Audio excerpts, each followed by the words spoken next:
My husband brought his pregnant mistress into our home. But he didn't notice who was already waiting inside. The first thing I noticed was her hand. It was resting possessively on his arm, as they walked through the front door of the house I had spent 12 years building. My house, my marriage, my life. And beneath her fitted cream-colored dress, there was no hiding the rounded curve of her pregnant stomach. For a moment, I honestly thought I was hallucinating. Before continuing this video, tell me, where are you watching from? And if you enjoy revenge stories like this, don't forget to like and subscribe. I stood frozen beside the dining table, my fingers still wrapped around a coffee mug that suddenly felt too heavy to hold. My husband smiled, actually smiled. Not nervous, not ashamed, not guilty. Confidence, victorious, like he was finally revealing something he'd been waiting months to show me. The woman beside him looked around the room with open curiosity, as though she were touring a property she intended to buy. Then her eyes landed on me, and she smiled too. My stomach dropped. "Oh," she said softly. You're home, not hello, not sorry, not embarrassed. Just those two words. As if I were an unexpected inconvenience, as if I were the guest, as if she already belonged here. Beside her, my husband squeezed her hand. "Claire," he said casually. "We need to talk." I stared at him. 12 years together. 7 years married, countless sacrifices, countless nights supporting his dreams while putting my own needs aside. And this was how he chose to do it, by bringing his pregnant mistress into our home. The home I paid 80% of the mortgage for. The home I renovated. The home I fought to keep when money was tight. The home where I had imagined growing old with him. My husband looked completely relaxed, almost amused. And that's when I realized something. He thought he had already won. What he didn't know was that someone else was sitting quietly in my living room, waiting for him. 3 years earlier, if someone had told me my marriage would end this way, I would have laughed. I wasn't naive. I wasn't one of those women who ignored reality. I was a successful business consultant. I negotiated million-dollar contracts. I managed teams. I solved complex problems for a living. But I loved my husband. And when you love someone, you don't automatically assume they're lying every time they smile. Back then, Ethan was different. Or maybe he was simply better at pretending. When we met, he was ambitious but struggling. His startup had failed. His savings were gone. His confidence was hanging by a thread. I believed in him anyway. When banks rejected his business loan applications, I used my own credit to help him rebuild. When he wanted to launch a second company, I invested nearly half my savings. When he worked late nights, I cooked dinner and handled household responsibilities. When he felt like giving up, I encouraged him. I became his partner in every possible way. And eventually, things improved. His company started growing. Money started flowing. People began calling him successful. They never knew who had carried him through the hardest years. I never corrected them, because I thought we were a team. Looking back now, I realize that was my first mistake. The second mistake was ignoring the signs. The signs were there, always small at first. Tiny cracks in a foundation I believed were solid. A hidden phone screen. A conversation that ended when I entered the room. Unexpected business trips. Strange expenses. Unexplained withdrawals. Every time I questioned him, he had an answer. Every time I felt uneasy, he made me feel irrational. "You worry too much. You're imagining things. Not everything is a conspiracy. Why are you so suspicious lately?" Eventually, I stopped asking, or at least I pretended to. What I discovered next changed everything. It started with a restaurant receipt. A stupid little piece of paper. Nothing dramatic. Nothing obvious. Just a receipt for a dinner that cost nearly $900. The problem wasn't the amount. The problem was the date. According to Ethan, he had spent that evening attending a conference 3 states away. Yet somehow, his credit card had paid for an expensive dinner in our city. At a restaurant 15 minutes from his house. I remember staring at the receipt for several minutes. Not because it proved anything, but because it was the first undeniable crack in his story. For the first time, I stopped asking whether something was wrong. I started asking how much was wrong. The answer terrified me. Quietly, I began collecting information. I didn't confront him. I didn't accuse him. I didn't cry. Instead, I opened a folder on my laptop, then another. Receipts, bank statements, credit card records, travel records, screenshots, mobs. Each discovery painted a darker picture, and the deeper I looked, the worse it became. One hidden dinner became dozens. One suspicious expense came hundreds. One lie became hundreds of lies. Months passed. The evidence grew. And then I found her, Natalie. I'm 29 years old, marketing consultant, beautiful, confidence, social media is filled with luxury vacations, bar handbags, private dinners, exclusive events. At first glance, she looked successful. Then I compared dates, photos, locations, expenses, spotters. Every luxury experience in her life seemed strangely connected to Ethan's spending. Every expensive gift appeared shortly after money disappeared from accounts I helped build. The realization hit me like ice water. My husband wasn't simply having an affair. He was financing another life. Using our money. Using assets we built together. Using resources I helped create. I wish I had understood the meaning of that discovery sooner, because it was only the beginning. The gaslighting intensified after that. Almost as if Ethan sensed something shifting. He became colder, more impatient, more entitled. If I questioned anything, he acted offended. If I expressed concern, he called me controlling. If I wanted transparency, he accused me of being insecure. One night, during a charity event attended by hundreds of business leaders, he humiliated me publicly. A woman complimented our marriage. Before I could respond, Ethan laughed. Claire works too much to notice whether's married. People chuckled. I forced a smile. Inside, something broke. Later that night, he didn't apologize. Instead, he told me I was too sensitive. That conversation stayed with me for months. Because it wasn't a joke, it was a warning. He was preparing people to see me as the problem. Preparing the narrative.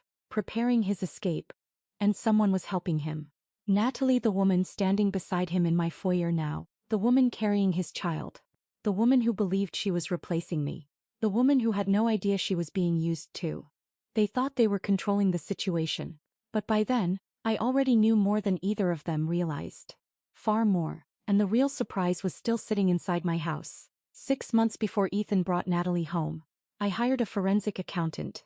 Not because I wanted revenge, because I wanted facts. Facts don't lie, people do. The accountant spent weeks examining financial records. When his report arrived, I nearly dropped it. Hide accounts.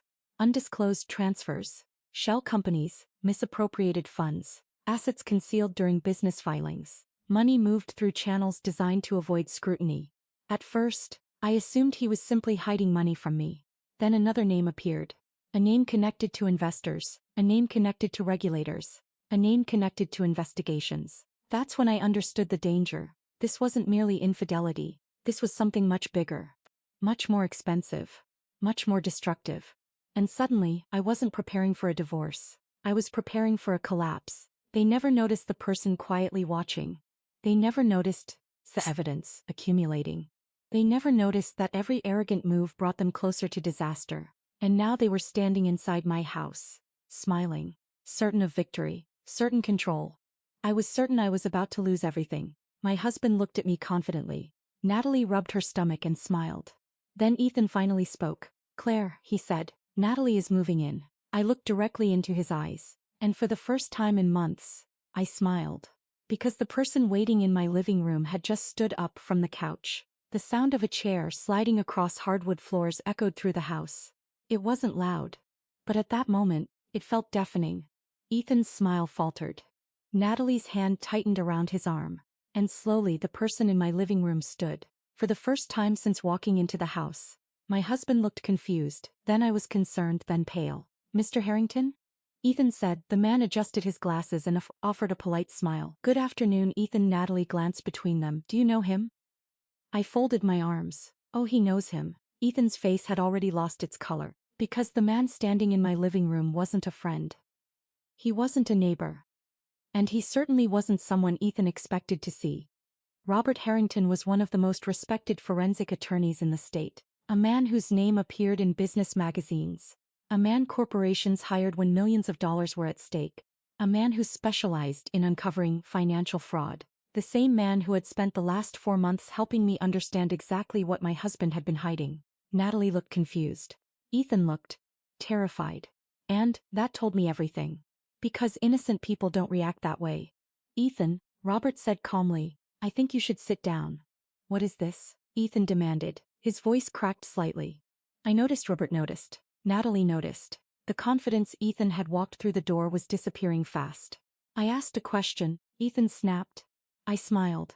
It'll make more sense if you sit. For a second I thought he might leave. I thought he might grab Natalie and run. But arrogance is a powerful thing. Ethan still believed he could talk his way out of anything, so he sat. Natalie sat beside him. And for the first time I watched uncertainty appear in her eyes. The room became very quiet. Outside, rain tapped softly against the windows. Inside, 12 years of lies were about to collapse. What happened next changed all of their lives forever. Robert placed a thick folder on the coffee table. Actually, calling it a folder wasn't accurate. It looked more like a small encyclopedia. Hundreds of pages. Documents, financial statements, corporate records, property filings, account transfers, evidence, months of evidence. Ethan stared at it, then looked at me. Then back to the folder. What is this? Robert opened the first section. These are financial records connected to 3 shell companies. Ethan didn't speak. Natalie frowned. I don't understand. Of course you don't, Robert said politely. Most people wouldn't. He flipped another page. These companies were used to move funds from multiple business accounts. Natalie looked at Ethan. Ethan avoided eye contact. A tiny detail. But important. Very important, because guilty people often avoid looking at the people they're lying to. Claire, Natalie said carefully. What exactly is this about? I looked at her, really looked at her. For months I had hated her, blamed her. Imagine countless things I'd say if we ever met. But now? Now I saw something different. Confusion, fear. And beneath both, ignorance, because despite everything, I was beginning to suspect she didn't know the whole truth either. Ethan, I said quietly. Would you like to explain where the money came from? His jaw tightened. No. Robert nodded. I expected that. Another file appeared, then another, each one landing on the table with terrifying precision. Bank records, transfer histories, investment reports, tax filings, everything. Months earlier, Ethan had convinced investors to fund an expansion project. Millions of dollars had entered company accounts. Investors believed the money was funding growth. Employees believed the company was thriving. The board believed the numbers, but the records told a different story. A significant portion of that money had disappeared. Not stolen in one dramatic transaction. That would have been too obvious. Instead, it had been moved gradually, quickly. Over time, small amounts, then larger amounts, until the total became staggering. Natalie slowly turned toward Ethan. Tell me that's not true. Silence. That silence said more than words ever could. I wish I had understood the meaning of that silence sooner, because it wasn't only guilt, it was a calculation. Even then, Ethan was trying to figure out how to save himself. What do you want? Ethan finally asked. There it was. Not an apology, not an explanation, no remorse. Just strategy, damage control. The same approach he'd used throughout our marriage. Whenever he hurt someone, his first concern wasn't the damage, it was the consequences. Robert folded his hands. At this point, what I want is irrelevant. Ethan's expression hardened. What does that mean? It means several interested parties already have copies. The room froze. Several interested parties. Those 3 words landed like a bomb. For the first time, genuine fear appeared in Ethan's eyes. Not concerned, not irritation, fear. Because he understood exactly what Robert meant. Investors, regulators, attorneys, auditors, people with authority. People who couldn't be manipulated, people who wouldn't care about his excuses. Natalie stared at him. Ethan? Nothing, Ethan. Still nothing. Finally she stood. What are you telling me? He looked trapped, like an animal realizing the cage door had already closed. And then something unexpected happened. Natalie spoke again. But this time her voice was shaking. Was any of it mine? No one answered. She turned toward me. The apartment. Silence the car. Silence the vacations. Silence. Her face went white, because she finally understood. Every expensive gift. Every luxury experience. Every promise. Every grand gesture. None of it had been funded by Ethan's success. It had been funded by deception. By lies. By money that didn't belong to him. By resources taken from people who trusted him. And suddenly the future she'd imagined wasn't there anymore. The fairy tale disappeared right in front of her. The wealthy businessman. The perfect life. The happy family gone. The realization hit her hard. Hard enough that she sat down again without speaking. They thought they were controlling the situation. Now neither of them knew what was happening. Ethan tried fighting. Of course he did. People like him always do. This is ridiculous. Robert raised an eyebrow. Which part? The documents are being misinterpreted. Robert smiled slightly. The accountants disagree. The transfers were authorized. The board disagrees. The money isn't missing. The bank records disagree. Every excuse collapsed within seconds. Every explanation is already anticipated. Every lie is already documented. For months, Ethan had been preparing to destroy me. What he didn't realize was that I had spent those same months preparing for the truth. And truth is difficult to argue with, especially when it's printed on paper. Especially when dozens of professionals have already reviewed it. Especially when screenshots exist. Witnesses exist, contracts exist. Records exist. One by one, Robert revealed them. Each piece exposing another layer, another deception, another betrayal. I watched Ethan's confidence evaporate, and strangely, I felt nothing, no satisfaction, no joy, no anger.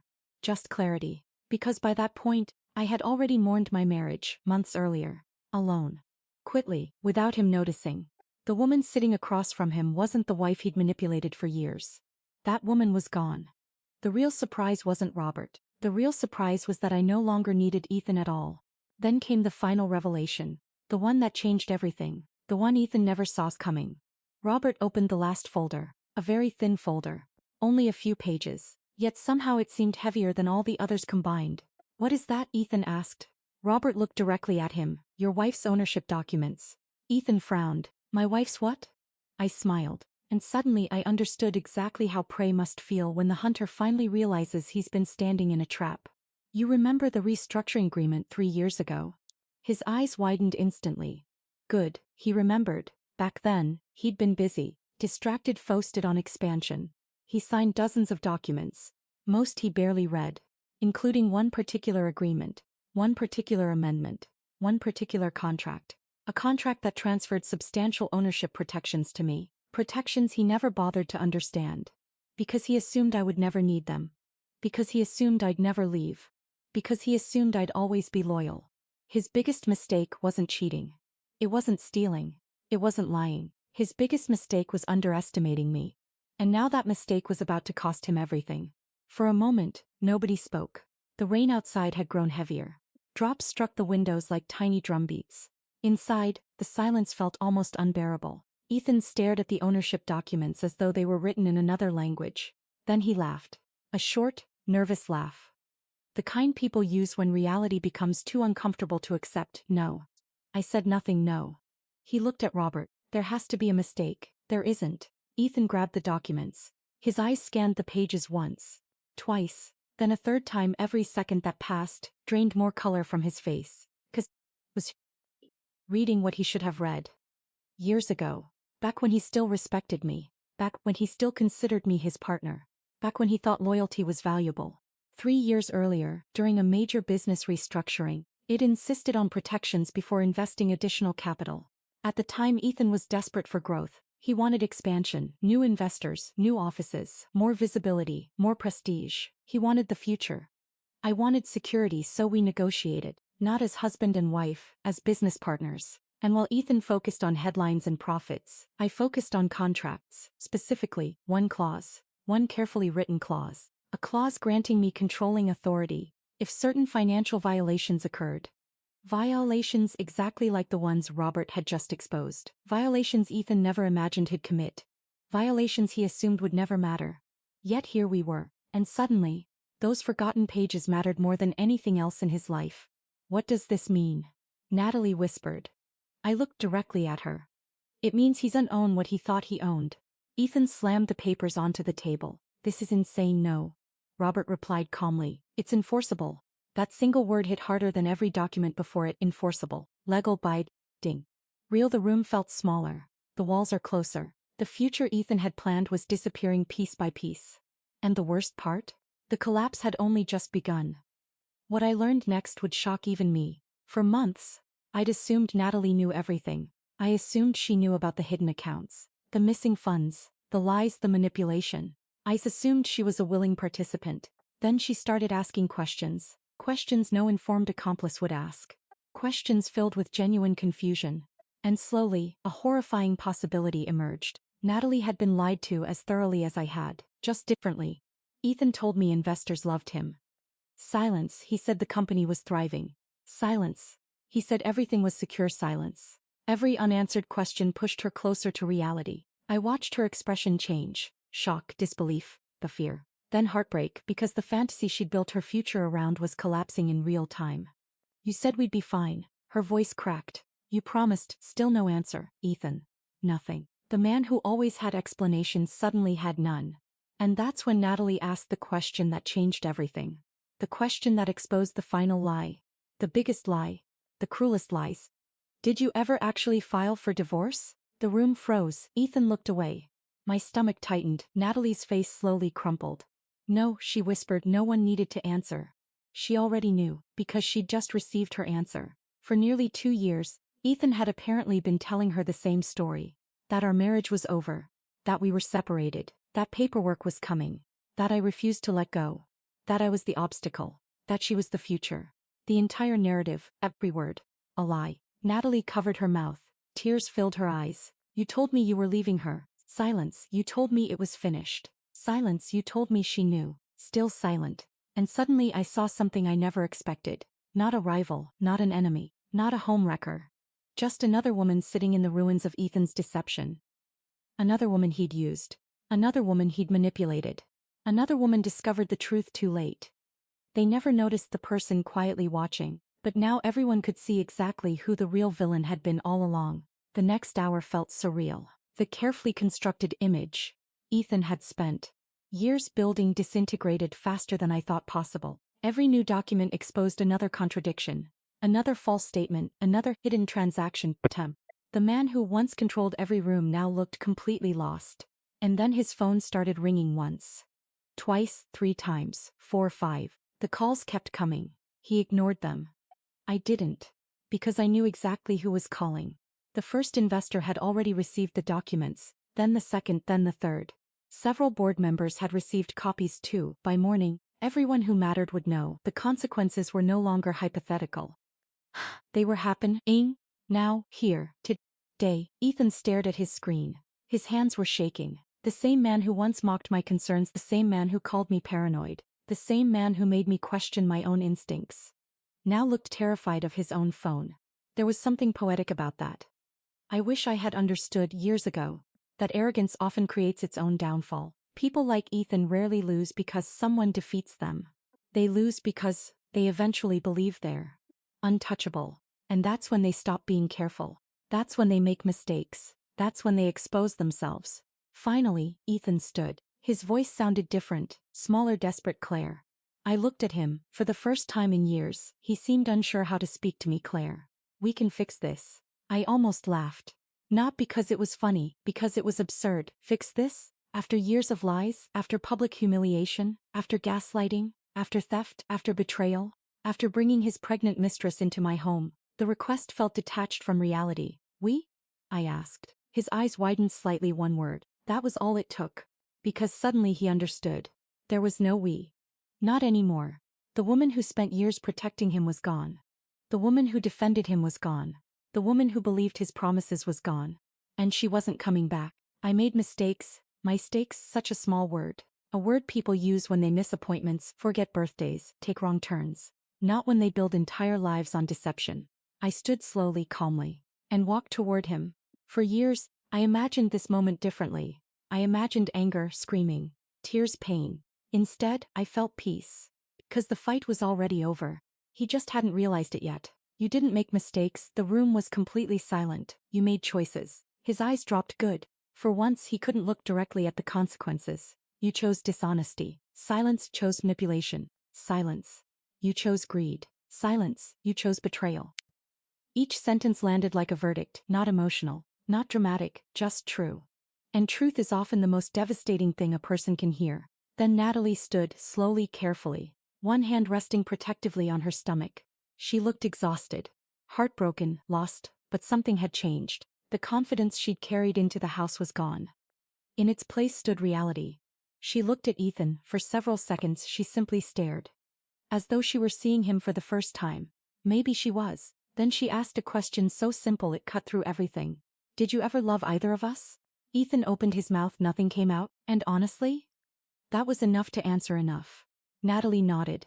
A slow, painful nod. The kind people give when a terrible truth finally makes sense. Then she picked up her purse and walked toward the door. Ethan, she said quietly. His face lifted. For a second hope appeared. Maybe he thought she would stay. Maybe he thought she would defend him. Maybe he thought he still had someone left.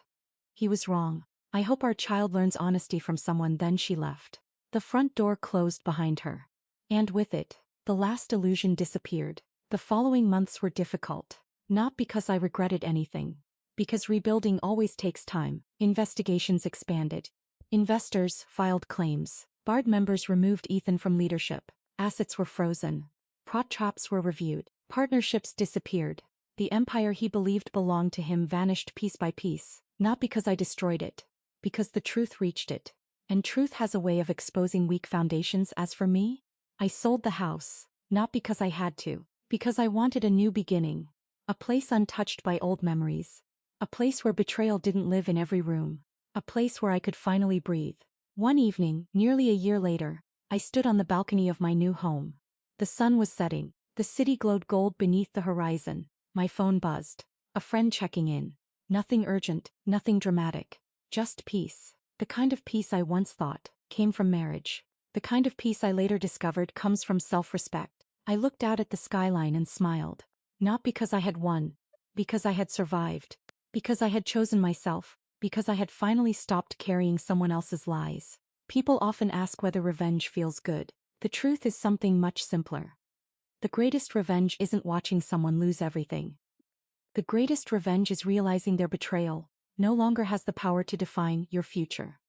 And as the sun disappeared beyond the horizon, I walked inside, closed the door behind me, and left the past exactly where it belonged, behind me.